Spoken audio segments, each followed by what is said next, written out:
ever think about like what happens after, after you're gone? Not just like the spiritual stuff, but like your physical self. It's interesting, right? Like we all know about the traditional funeral stuff, but it seems like more and more people are looking for something, I don't know, more personal. Yeah, yeah, exactly. More you. Which is what got me thinking about this article from the Sunday Times, Wild, Witty Ways to Remember the Dead. They were talking about all these like unconventional memorials. Yeah, I saw that one. And it's kind of blown my mind, like, turning ashes into diamonds. Movies. It's like, whoa, carrying a piece of your loved one with you, not just like metaphorically in your heart, but like literally as this bright blue diamond. It's kind of wild. Yeah, but it's also kind of amazing. Yeah. You know, when you think about it, this desire to hold on to a physical piece of someone, it's not new.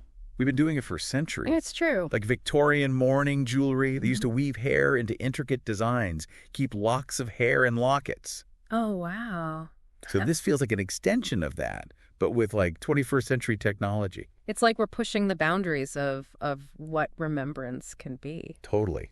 And that article, it gives us a window into all these different possibilities. Tattoos with ashes mixed into the ink, jewelry, and even some things that are a little more, shall we say, outside the box. Yeah, they mentioned someone snorting ashes, and like, I don't know, I'm not quite sure I understand that one, but it shows you the range, Yeah. It definitely pushes the boundaries and kind of highlights how important it is to like approach all of this with a lot of sensitivity. These are deeply personal choices. Yeah. And at the core, they all come from this place of love and loss. That's so true. It's easy to judge, but when you think about the grief behind it, it makes you want to understand more. Exactly. Okay, so let's dive into some of these stories, because I think that's where it gets really, really fascinating. The article talks about this woman, Eugenia. She lost her husband, Harold, and she had his ashes put into a tattoo. Wow. Not just any tattoo, though. It was an Egyptian ink, and she had it put on her collarbone. That's beautiful. And the really poignant part is that they both loved Egypt. It was like their thing. Oh. So it's like she found this way to connect this incredibly personal tribute to their shared passion. And a tattoo. I mean, that's a permanent reminder. It's like she's carrying a part of him with her always. Always, which is kind of what I thought of with Pierre, too, this other story from the article. He lost his wife, Margarita, to COVID. Oh, gosh. They had a young son, and he was, I think, just really struggling with how to keep her memory alive for himself and for his son. It's tough. In the pandemic, it brought so much loss so suddenly. And in a lot of cases, it really disrupted those traditional grieving rituals. People had to find new ways to mourn, to say goodbye. And for Pierre, that meant a ring. He had a ring made with Margarita's ashes in it. Wow. So it's something he can have with him all the time. It's like a physical manifestation of her memory. Mm. And that kind of keepsake jewelry is becoming more and more common. I think it speaks to that human need for a tangible connection, even when someone's gone. It's like you said, that need for something tangible, something to hold on to. And for some people, that means turning to technology, to these like really incredible scientific advancements. It's kind of futuristic almost. Like the article talks about these two mothers, Suzanne and Madeline. Both of them, they lost their sons and made this, I don't know, really incredible decision to have their ashes turned into diamonds. Diamonds. It's amazing, isn't it? This technology that can extract the carbon from cremains and using like extreme heat and pressure, they can actually grow a diamond. It's wild. And it's not just any diamond. It carries the actual signature of that person, Right. Their essence literally transformed into this like beautiful, enduring gem. Yeah, like taking this huge sadness, this loss, and creating something that has this like light and permanence to it. Exactly. And Suzanne's son, Daniel, he was killed actually, murdered at just 25. He was trying to stop a mugging. Oh my gosh. It's awful. But for Suzanne, the decision to turn his ashes into a diamond, it was deeply personal. She comes from a family of jewelers. Wow. So gems already held a particular significance for her.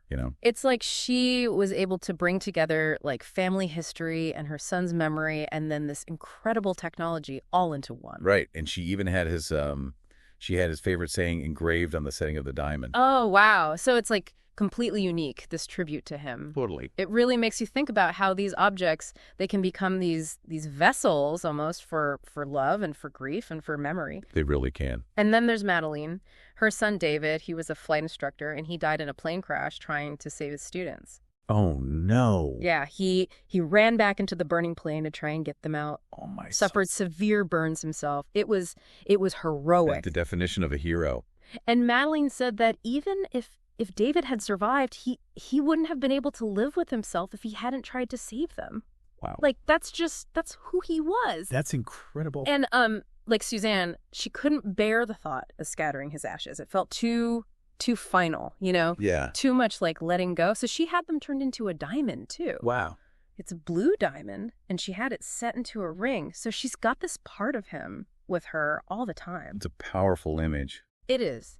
It really is. And what struck me is how both of these mothers, they found some solace in this technology. You know, it allowed them to take their grief and like make it into something tangible, something beautiful, something that they could like pass down through the generations. It's like turning that pain into something that can be shared, that can connect them to future generations. Exactly. It's powerful. It is. It's like they found a way to keep their son's memories alive in a way that just like felt right, you know, in a way that honored who they were. Absolutely. And isn't that what it's all about, ultimately? Like finding the rituals, the expressions that feel right for you, for your experience of grief and love. Yeah, it's like they're still a part of the story, even as the story keeps going, you know? Exactly. And it's not just them either.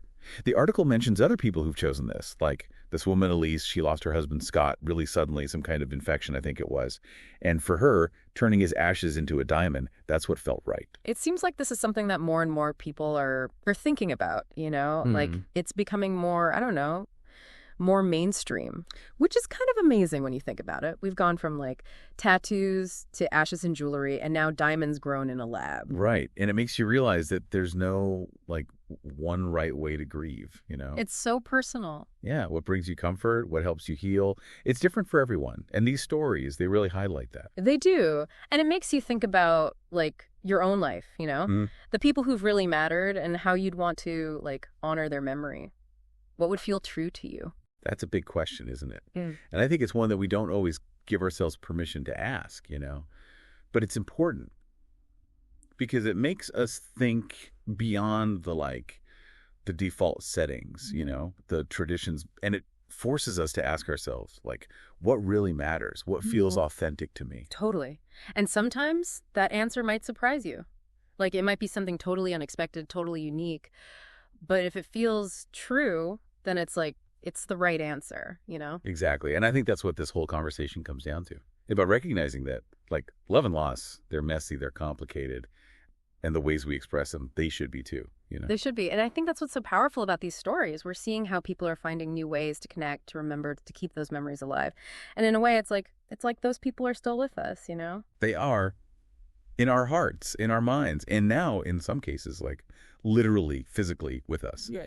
It's pretty amazing when you think about it. It is. It's like a whole new way of thinking about what it means to be gone, you know, because the love, the memories, the impact that we have on each other, it doesn't just disappear. It echoes, it resonates. And sometimes it even takes on a whole new form. Beautifully said. I think that's a perfect note to end on.